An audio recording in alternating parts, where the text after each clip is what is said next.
नमस्कार। एबिसी चेकको नयाँ श्रृङ्खलामा यहाँलाई हार्दिक स्वागत छ। म कुलचन्द्र विष्ट। राजाले मनोमानी गरे भनेर जनताले लडेर ल्याएको गणतन्त्रमा जनताकै छोरा राष्ट्रपति छन्। तर कार्यकालको चौथो र व्यक्तिले तेस्रो राष्ट्रपतिमा विराजमान भएका रामचन्द्र पौडेल पनि 3 महिना नबित्दै अदालतमा संविधान उल्लङ्घन गरेको मुद्दा खेप्दैछन्। त्यसो त सडकले नै सवारीमा सहजता ल्याएको भन्दै प्रशंसाको पात्र बनेका उनको सडकमै पुतला दहन भइरहेको छ। पछिल्लो समय रेशम चौधरीको रिहाई र नागरिकता विधेयक प्रमाणीकरणले शीतल निवास विवादको निरन्तरताको साधन बनेको छ। ओलीले विद्या भण्डारीलाई बाध्य पारे भन्ने नजिर बोकेको शीतल निवास प्रचण्डको दबावमा परेको आरोप खेप्दैछ। प्रधानमन्त्रीकै दबावमा पर्नुपर्ने आखिर राष्ट्रपति सामु के त्यस्तो बाध्यता आइलाग्यो बुझिसक्नु छैन। यता सबै दल मिलाउन सफल भई सत्ता यात्रामा दुई चोटि विश्वासको मत पाएका प्रचण्ड भारत भ्रमणसँगै थप चेपुवामा छन्। व्यक्तिले घडेरी सट्टापट्टा गरे झैँ उनले लिपुलेक लिम्पियाधुरा कालापानी सट्टापट्टा गर्न खोजेको आरोप सदनमा खेपिरहनु परेको छ। चुच्चे नक्सा जारी गरेर राष्ट्रवादी बनेका ओली मुद्दाविहीन बनिरहेका बेला स्वयं प्रचण्डले नै ठाउँ दिएका छन्, जसले के न्यु पाऊँ कनिका बुकाऊ भएको एमाले राजीनामा नै माग्न थालेको अवस्था छ। सांसदले राष्ट्रपतिमाथि महाभियोग र प्रधानमन्त्रीको राजीनामा जस्ता गम्भीर विषय उठान गर्न थालेपछि यसले सत्तापक्ष र प्रतिपक्षको किता क्लियर मात्र नभएर सरकारको आगामी दिनको सङ्कटका सङ्केत समेत देखिन थालेका छन्। प्रचण्डलाई प्रधानमन्त्री बनाउन एक भएका रवि, राजेन्द्र र ओली नै आज एकै स्वरमा सरकार विरुद्ध खनिनुले देशको राजनीति दुई कित्तामा चिरिएको छ। तर काङ्ग्रेसले प्रचण्डको बचाउ गर्नुको साटो आफ्नै राष्ट्रपतिको आलोचना गर्दा उनीमाथि थप सङ्कट गहिरिँदो छ, जहाँ ओलीले विरोध समेत राष्ट्रियताका लागि नभई आफूले विधेयक प्रमाणीकरण गर्न नपाएको दुःख मात्रै भएको भन्दै चित्रबहादुर केसीको भनाइका बीच मधेसमा मैले के भनेर प्रचण्डले देखाएको उदाहरणमाथि नै यो किचलो अस्थिरताको सङ्केत बन्ने समेत देखिएको छ। यो परिस्थितिमा एमाले के चाहन्छ? संसदीय समिति, प्रधान न्यायाधीश र नियुक्तिदेखि जलहरी प्रकरणमा यो भागभण्डामा टुङ्गिएको विरोध अब कसरी अघि बढ्छ? उसले यसलाई घट्दो राष्ट्रवादलाई पुनर्जीवन दिने आधार मान्दा प्रचण्डको सहमतिको रणनीतिले काम गर्ला? स्वदेशमा सबै चाँजोपाँजो मिलाएर छिमेकी फकाउन 4 दिन भारत पुगेका उनले भुइँको टिप्दा गोजीको समेत गुमाएका छन्, जसलाई शरणार्थी प्रकरणबाट पाएको प्रशंसाले छेक्न सक्ला? आउनुहोस् यी प्रश्नहरूसहित सुरु गरौँ आजको एबिसी चेक।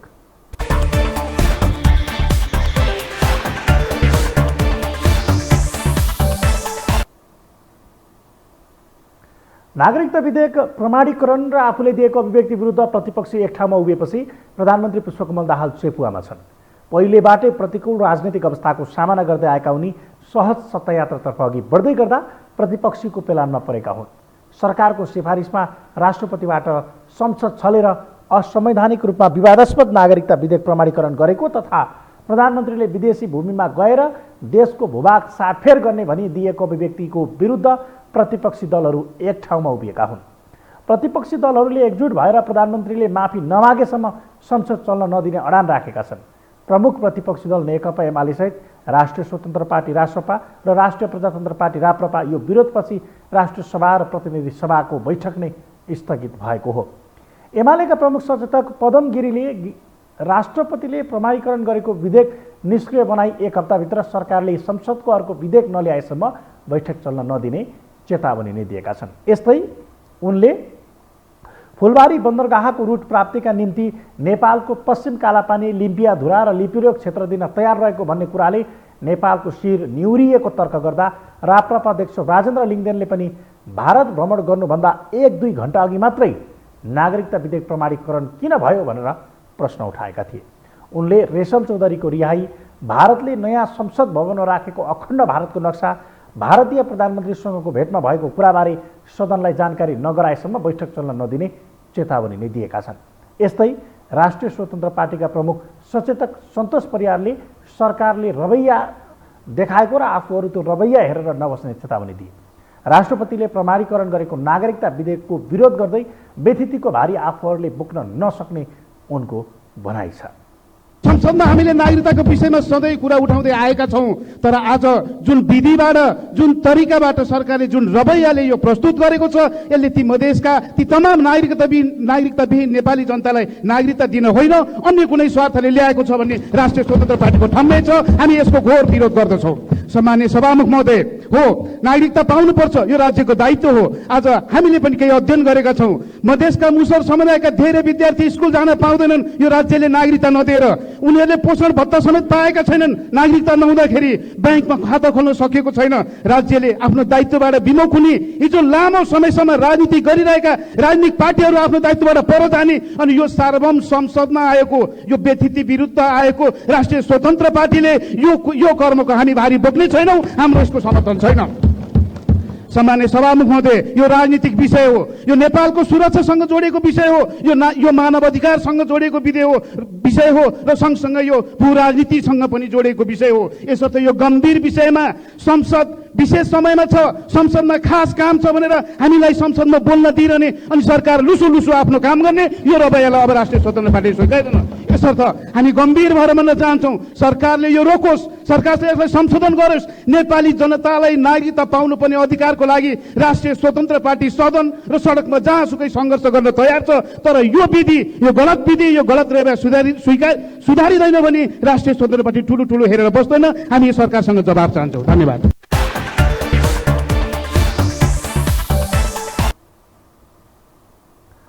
हुन त शीतल निवासमा काङ्ग्रेसलाई समेट्नुलाई राष्ट्रिय सहमतिको आधार मानेका प्रचण्डले त्यसयता डह्रो प्रतिपक्षीको सामना गर्नुपर्ने अवस्था सिर्जना भएको थियो, जहाँ उपनिर्वाचनपछि राष्ट्रपालले समेत समर्थन फिर्ता लिएपछि वैकल्पिक समीकरणसम्मको चर्चा भयो भने त्यसको नेतृत्व एमाले जस्तो झन्डै काङ्ग्रेस जत्रै सङ्ख्या भएको पार्टी र केपी ओली जस्ता मुखर व्यक्तिमा पुग्नुले प्रचण्डले चुनौतीको पूर्वाकलन गरिसकेका थिए।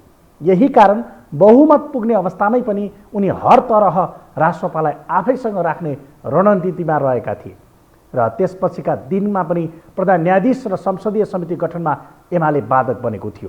तर नक्कली शरणार्थी प्रकरणले एकाएक फेरिएको माहौलले सहजतातर्फ उन्मुख उनले यही बीचमा चीनमा आफ्ना नेता पठाउने तथा भारत आफै गएर छिमेकीमा पनि सन्तुलनको रणनीति अपनाएका थिए। अर्थात् देशभित्र शक्तिहरूमा सन्तुलनमा सफल भएका उनी अन्तर्राष्ट्रिय शक्ति सन्तुलनमा पनि लागेका थिए।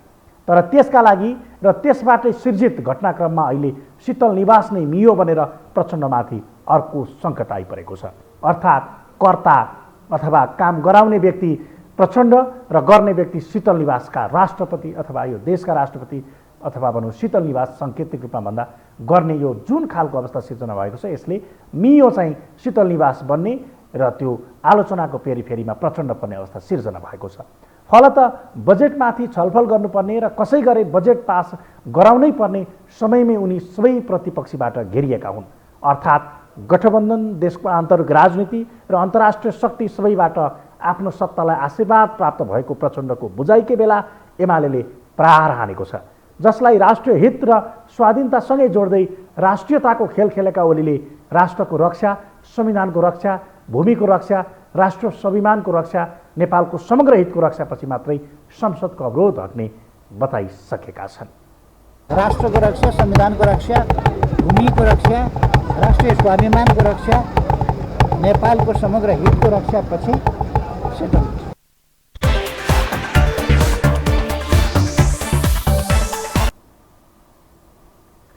यसअघि राजनीतिक रूपमा ओलीको पछि लागेको आरोप लागेका रासपा र राप्रपाले समेत यो माहौलसँगै एमालेसँग जोडिने नयाँ बाटो पाएका छन्, जसले मुद्दा र संसदमा बोल्ने आधार समेत दिएको विषयमै राष्ट्रियताको कार्ड खेल्न पाइने र त्यसले चर्चा गरिँदै आएको वैकल्पिक समीकरणको सम्भावना बलियो बनाउने आधार समेतको फाइदामा रासपा र राप्रपा हुँदा उनीहरूको सत्ताको सपना समेत अझ चम्किलो हुने सम्भावनालाई जीवित तुल्याइदिएको छ। अर्थात् अब 5 वर्ष प्रतिपक्षमा बस्नु पर्यो भन्ने उनीहरूको बुझाइका बीच एउटा सम्भावनाको अङ्कुरण यसले गराइदिएको छ। यद्यपि यसलाई उछाल्दै राष्ट्रपतिमाथि महाभियोगसम्मको चर्चा चलिरहँदा यो विषयमाथि सर्वोच्च अदालतमा पनि रिट परेको थियो। प्रमाणीकरणका विरुद्ध डाक्टर सुरेन्द्र भण्डारी र बालकृष्ण नेउपानेले शुक्रबार रिट दर्ता गराएका थिए। रिटमा अघिल्लो संसदबाट पारित भएको नागरिकता विधेयक प्रमाणीकरण गर्ने कार्य असंवैधानिक भएको भन्दै प्रमाणीकरणलाई परमादेशको आदेशबाट बदर गर्नुपर्ने साथै विगत विधेयकमा रहेका प्रावधानहरू समेतमा पुनरावलोकन गर्नुपर्ने भन्दै अदालतबाट अन्तरिम आदेश दिन समेत माग गरिएको छ। सो रिट निवेदनमा टुङ्गो नलाग्दासम्म नागरिकता ऐन 2063 को दफा 9 मार्फत मात्र नागरिकता वितरण गरिनुपर्ने समेत माग गरिएको छ। त्यसै गरी नागरिकता प्राप्त गर्न नसकी अध्ययन गर्न, पेसा व्यवसाय गर्न अप्ठ्यारोमा परेका नेपाली नागरिक पहिचान गरी अस्थायी निस्सा प्रदान गर्न पनि माग गरिएको छ। जुन रिटमा आज सुनवाई हुँदा सर्वोच्च अदालतले संशोधित नागरिकता ऐन तत्काल कार्यान्वयन नगर्न अल्पकालीन अन्तरिम आदेश पनि दिइसकेको अवस्था छ। यसरी सदन र अदालतबाट घेराबन्दीमा सरकार पर्दा सडकमा पनि नेपाल मजदुर किसान पार्टीले प्रदर्शन गर्दै आइरहेको छ। एमालेको त यस विषयमा दोहोरो चरित्र छँदैछ। अब पहिलेकै राष्ट्रपतिको नाम छ, त्यहाँ पहिलेकै सभामुखको नाम छ, अहिलेको सभामुख पनि फरक, अहिलेको राष्ट्रपति पनि फरक। त्यसकारण यो जुन नागरिकता विधेयकमा प्रमाणीकरण भयो त्यो संविधान अनुसार, संसदीय व्यवस्था अनुसार यो मिल्दैन। संविधानको धारा 113 सभामुखले नागरिकता विधेयक प्रमाणीकरणको लागि राष्ट्रपति कहाँ पेश गर्ने भनेर स्पष्ट लेखिएको छ नि। त्यसकारण यो नागरिकता विधेयक संसदलाई छलेर प्रधानमन्त्री दाहालजीले सिफारिस गरे अनुसार राष्ट्रपति रामचन्द्र पौडेलबाट भएको प्रमाणीकरण यो एक किसिमको जालसाजी हो। जालसाजी भनेको राष्ट्रपति र प्रधानमन्त्रीले गर्नु हुँदैन। र यसले के पुष्टि हुँदैछ भन्दाखेरि नेपालका राष्ट्रपति र प्रधानमन्त्री भारतीय एकाधिकार पुँजीको र भारतीय विस्तारवादको गोटीचालमा फसेको भन्ने पुष्टि भयो। यदि यस्तो हो भने प्रधानमन्त्री दाहाल र राष्ट्रपति पौडेल दुवैले राजीनामा गर्नुपर्छ। राजीनामा नगरेको खण्डमा संसदले प्रधानमन्त्री विरुद्ध अविश्वासको प्रस्ताव ल्याउनुपर्छ र राष्ट्रपतिको विरुद्ध महाभियोगको प्रस्ताव ल्याउनुपर्छ। यसको बाहेक अर्को उपाय नै छैन। किन? यो देशघात भएको छ, यो जालसाजी भएको छ र यसमा सत्तापक्ष र प्रमुख विपक्षीका सबै देशभक्त सांसदहरू एक हुनु जरुरी छ। र साथसाथै प्रधानमन्त्रीको भारत भ्रमणमा अब माओवादीले नै उठाउँदै आएको यो 2052 साल माघ 21 गते तत्कालीन सरकारलाई दिएको 40 बुँदे माघमा पहिलो नम्बरमा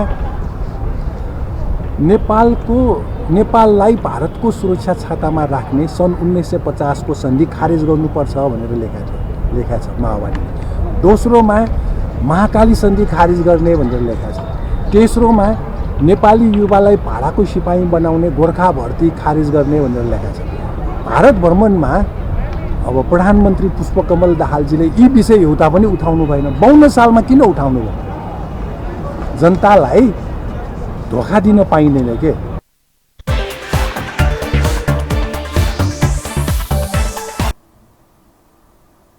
हुन त यसको जवाफ प्रधानमन्त्रीले नियमित रूपमा हुने संसदको प्रश्नोत्तरमा पनि दिन सक्थे। आज संसद अवरोध गर्दा सभामुखले पनि यही विषय उठाउँदै प्रक्रिया अघि बढाउने प्रयास गरेकै हुन्। तर मौका पाएको एमाले संसदलाई सडक झैँ नाराबाजीको थलो नै बनायो। अरूको समेत साथ पाएर हौसिएका ठाकुर गैरे त बाहिरको भन्दा चर्को नारा पनि लगाइरहेका थिए। तर भुल्न नहुने कुरा के छ भने सरकारले चाहेको भए विधेयक संसदमै लगेर पनि फास्ट ट्र्याकबाट पास गराउन सक्ने थियो। अहिले विषयवस्तुमा भन्दा प्रक्रियामाथि चर्को रूपमा आवाज उठ्दा स्वयं सत्ता घटक दलका नेताहरूले समेत यही बाटो नअपनाउनु गल्ती भएको बताउन थालेका छन्। सँगै भारत भ्रमणमा भएका कुरा संसदलाई जानकारी गराउने पक्षमा केही सत्तारूढ सांसदहरू पनि उभिएका छन् र केही सत्तारूढ सांसदहरूले नै यो विधेयकको विरोध गर्दै गर्दा भारतमा के भएको थियो त्यसको जानकारी भने सदनलाई हुनुपर्छ भनेर प्रश्न उठाइरहेका छन्। कन्टेन्टका बारेमा सहमति विमति के छ त्यो भन्दा पनि प्रोसेसका बारेमा चाहिँ त्रुटि देखियो। त्यो जुन खालको प्रक्रिया अपनायो चाहिँ त्यो प्रक्रिया र समय उपयुक्त भएन। त्यसैले त्यसलाई चाहिँ सांसद सदस्यहरूले छलफल गरेर त्यसलाई टुङ्ग्याउनु पर्थ्यो। यद्यपि प्रक्रियाका बारेमा असहमति हुँदै पनि त्यसका कन्टेन्टका बारेमा त मेरो विचारमा कसैको पनि असहमति थिएन हैन। अहिले एमाले विपक्षीले चाहिँ यसको बारेमा विरोध गर्यो। मेरो विचारमा उहाँहरूले पनि प्रोसेसको बारेमा मात्रै विरोध गर्नुभयो। किनकि यही कन्टेन्ट केपी ओलीज्यू प्रधानमन्त्री हुँदा उहाँले चाहिँ अध्यादेश मार्फत राष्ट्रपति समक्ष पेश गर्नुभएको। त्यसैले कन्टेन्टका बारेमा सत्तामा हुँदा एउटा कुरा, विपक्षमा हुँदा अर्को कुरा हुन्छ भने त म भन्न केही सक्दिनँ। तर कन्टेन्टका बारेमा आम रूपमा धेरै विमति नहुँदै पनि प्रोसेसका बारेमा जुन त्रुटि गरियो त्यो स्वाभाविक भएन। एउटा सार्वभौम सत्ता सम्पन्न सांसदले चाहिँ नागरिकता विधेयकका बारेमा छलफल गर्न पाउनुपर्छ, आफ्ना विचारहरू राख्न पाउनुपर्छ। नयाँ राष्ट्रपति यो नयाँ संसदका प्रति उत्तरदायी हुनुहुन्छ, त्यसैले नयाँ संसदमा छलफल गरेर चाहिँ त्यसले टुङ्ग्याएको विषयलाई चाहिँ राष्ट्रपतिले प्रमाणीकरण गर्नुपर्छ भन्ने मलाई लाग्छ।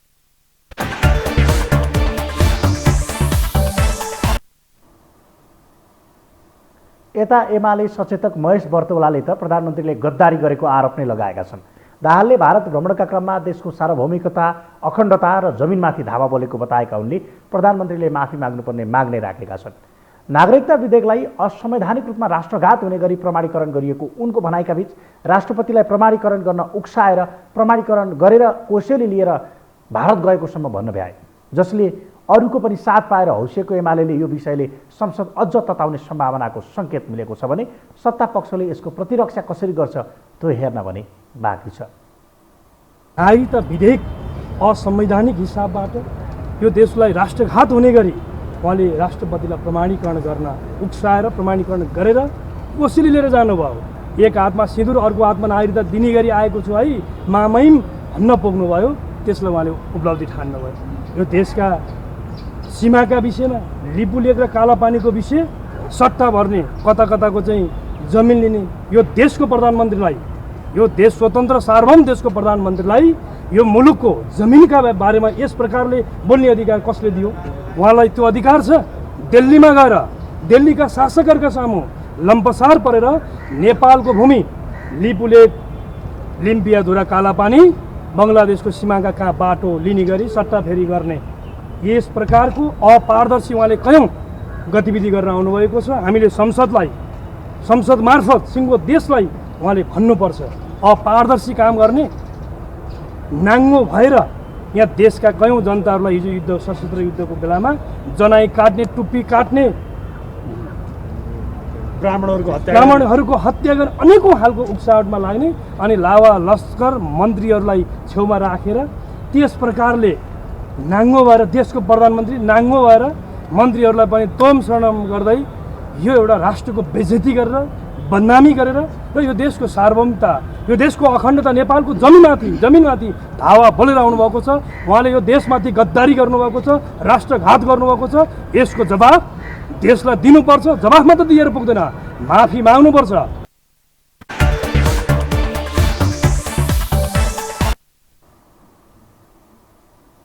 यता प्रष्टीकरणको कुरा गर्दा प्रधानमन्त्री प्रचण्डले लिपुलेक, कालापानी र लिम्पियाधुरासँग बङ्गलादेश जोड्ने बाटो साट्ने विषयमा पनि छलफल भएको स्वीकारेका छन् भने विभिन्न विकल्पहरूको बारेमा किन नसोच्ने भन्ने कुरा भएको तर्क गरेका छन्। बङ्गलादेशको लामो समयदेखि रहेको सीमा विवादमा हासिल गरेको सफलताको अनुभव नेपालका लागि पनि हुन सक्ने भन्ने विषयमा छलफल भएको बताएका उनले यद्यपि आफ्नो भूमि नै फिर्ता गरे सजिलो हुने पनि बताए, तर रणनीतिक रूपमा संवेदनशील हो भने चाहिँ बङ्गलादेश मोडल ठिक हुने उनको तर्क थियो, जुन सांसदले सोधेको प्रश्नमा पनि जवाफ दिने उनले पक्का छ। अर्थात् यो जुन जवाफ उनले दिएका छन् पछि पनि यही जवाफ दिने पक्का छ। त्यस्तै नेकपा माओवादी केन्द्रका सांसद माधव सापकोटाले पनि प्रधानमन्त्रीको भारत भ्रमण निरन्तरतामा क्रम भङ्ग भन्दै सफलता मिलेको बताएका छन्। प्रतिपक्षी दल एमाले नागरिकता विधेयकको विषयलाई लिएर संसद अवरोध गर्नु जायज नभएको बताएका उनले संसदमा सबै प्रक्रिया पूरा गरेर राष्ट्रपति कहाँ पुगेको विधेयक राष्ट्रपतिले प्रमाणीकरण गरेको भन्दै यसमा केही गलत नभएको दाबी नै गरेका छन्। यही इस्युमा प्रमुख प्रतिपक्षी दलको नेता प्रधानमन्त्री हुने बेला उहाँले त अध्यादेश मार्फतै जारी गर्नुभएको, भलै त्यस बेला एउटा प्रक्रिया अगाडि गएर त्यसले सार्थकता प्राप्त गरेन। त्यसपछि 2 पटक सदनबाट प्रक्रिया पुरा गरेर गएको हो। अब आज उहाँले त्यही विषयलाई लिएर संसदलाई अवरुद्ध गरिराख्नु भएको छ। भित्र संवाद त भइराखेकै छ। मलाई लाग्छ जुन स्तरबाट उहाँले यो उठाइराख्नु भएको छ धेरै जायज कुरा चाहिँ होइन। यो बिचमा के थियो भने नीति कार्यक्रम, बजेट लगायत यो विषयमा हामी केन्द्रित रह्यौँ। अघिल्लो चरणमा सरकार बनाउने, राजनीतिक सहमति कायम गर्ने नै गोलचक्करमा गयो राजनीति। त्यसो हुँदा यसलाई धेरै लम्ब्याएर लगिराख्ने भन्दा यही सार्वभौम अधिकार भएकै संसदले 2 पटक प्रक्रिया पुरा गरेर त्यहाँ पुर्याएको हो। त्यसो भएपछि राष्ट्रपतिले प्रमाणीकरण गरिदिए भइहाल्यो नि भन्ने तहबाट एउटा समझदारी भएकै हो। मैले भने प्रमुख प्रतिपक्षी दल प्रधानमन्त्रीमा हुँदाखेरि उहाँहरूले त अध्यादेश मार्फत गर्नुभएको हो, अहिले त्यो पनि होइन। त्यसैले यसलाई प्रतिपक्षले संसदमा हङ्गामा गर्नका लागि एउटा विषय बनाएको छ। तर यो तहमा ठिक छ, उहाँहरूले त्यो प्रक्रिया मिलेन भनेर आफ्ना कुरा राख्न त उहाँहरू स्वतन्त्र हुनुहुन्छ, दलले पनि राख्न पाउँछ, स्वयं सांसदहरूले पनि राख्न पाइहालिन्छ। तर संसदै अवरुद्ध गर्ने, व्हिल घेर्न जाने तहसम्मको पोजिसन जे लिनुभयो त्यो चाहिँ जायज हो। सदनमा नल्याएर अध्यादेश मात्रै संसद चल्दा चल्दै त्यसलाई प्रमाणीकरण गरेको भए अर्को कुरा हुन्छ। तर अहिले त संसदमा दुई पटक छलफल चलाएर यहाँका सबै प्रक्रियाहरू पुरा गरेर राष्ट्रपति कार्यालयमा गएको, त्यसबेला विविध कारणले तत्कालीन राष्ट्रपतिले प्रमाणीकरण गर्नु भएन। खालि प्रमाणीकरण गर्न बाँकी भएको कुरा गरेको न हो। राष्ट्रपति संस्था भनेको एउटा व्यक्ति होइन नि, त्यो त अविच्छिन्न उत्तराधिकारवाला संस्था हो नि। किनभने व्यक्तिको आयो भन्ने कुरा दोस्रो कुरा हो, तर राष्ट्रपति कार्यालय भने त निरन्तर अविच्छिन्न चलिराख्ने उत्तराधिकारवाला चाहिँ संस्था हो। त्यसैले संस्थाले को व्यक्ति आयो आएन भनेर हामीले हेर्ने होइन। अघिल्लो राष्ट्रपतिले रोक्नुभयो, अहिलेको राष्ट्रपति खोलेको भन्ने जस्तो बहस नै हुन्छ। राष्ट्रपति भने त कार्यालय हो नि, हाम्रो देशको चाहिँ अभिभावकीय। त्यस हिसाबले राष्ट्रपति भनेको अविच्छिन्न उत्तराधिकारवाला कार्यालय हो। त्यो कार्यालयले प्रक्रिया पुरा भएर आएको कुरालाई प्रमाणीकरण गर्यो, यसलाई यही रूपमा लिएको। अब जहाँसम्म अहिले लिपुलेख र यताको भूमि हामी सिधै उता जाने बाटोका बारेमा साट्ने भन्ने एउटा छलफल आइरहेको छ। त्योभन्दा अगाडि बङ्गलादेशको मोडेलमा टुङ्गिन सकिन्छ भन्ने एउटा मोडेल कस्तो हुनसक्छ भन्ने बारेमा छलफल भएको। आधिकारिक औपचारिक रूपमा यही गर्ने भनेर प्रधानमन्त्रीले कहीँ भनिसक्नु भएको छैन। भित्र विकल्पहरूका बारेमा त विभिन्न छलफल हुनसक्छ नि, कसरी टुङ्ग्याउने विवादलाई कसरी निरूपण गर्ने भन्दा त विभिन्न विकल्पहरूका बारेमा छलफल हुनुलाई स्वाभाविक रूपमा हामीले लिनुपर्छ। तर मलाई के लाग्छ भने अहिले नै यो आधिकारिक औपचारिक यो के भयो भनेर छलफल हुँदै गरेको विकल्पहरूका बारेमा ढोका खुल्ला भएको कुरालाई चाहिँ हङ्गामा गर्ने, विषयलाई डिरोल गर्ने भनेको चाहिँ नेपाल भारत सम्बन्धलाई फेरि एउटा फुल स्विङमा जान नदिने नै प्रकारको उद्देश्य जस्तो देखिन्छ।